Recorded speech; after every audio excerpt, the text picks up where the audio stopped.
मानौँ कि तपाईँ कुनै एउटा वस्तुलाई आफ्नो क्यामेरामा कैद गर्न चाहनुहुन्छ, तर तपाईँ चाहनुहुन्न कि तस्बिरको केन्द्र अथवा सेन्टरमा त्यस वस्तुलाई राखियोस्, अर्थात् तपाईँ खोज्दै हुनुहुन्छ अफ सेन्टर कम्पोजिसन भने। आखिर त्यस्तो कुन ठाउँ होला जहाँ त्यस वस्तुलाई राख्दा तपाईँको आँखालाई सन्तोष मिलोस् र तपाईँको तस्बिर कलात्मक देखियोस्। धेरै कलाकार, डिजाइनर र फोटोग्राफरहरूले अनुसरण गर्ने सहयोगी अवधारणा हो रुल अफ थर्ड।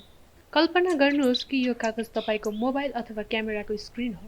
यसलाई यसरी पट्याउँदा तपाईँ देख्न सक्नुहुन्छ 4वटा ग्रिड लाइन,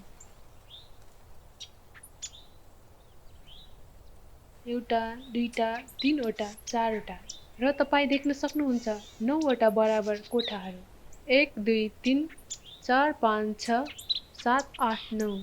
यसरी 4वटा ग्रिड लाइन बनिरहँदा हामी देख्न सक्छौँ काल्पनिक ग्रिडको चौराहा बिन्दु अथवा इमेजिनरी ग्रिड इन्टरसेक्सन पोइन्ट, जसलाई हामी स्वीट पोइन्ट भनेर चिन्ने गर्दछौँ। यहाँ तपाईँ देख्न सक्नुहुन्छ ए, बी, सी र डी स्वीट पोइन्ट हुन्। तसर्थ रुल अफ थर्डले के भन्छ भने तपाईँले आफ्नो सब्जेक्टलाई यी स्वीट पोइन्टमा राख्दा तपाईँको तस्बिरमा एक किसिमको मिठास र गतिशील सन्तुलन देख्न सकिन्छ। तपाईँले आफ्नो चासोको केन्द्र, सेन्टर अफ इन्ट्रेस्ट र काउन्टर पार्टीलाई विरोधी चौराहाहरूमा अथवा अपोजिट इन्टरसेक्सनहरूमा राख्न सक्नुहुन्छ।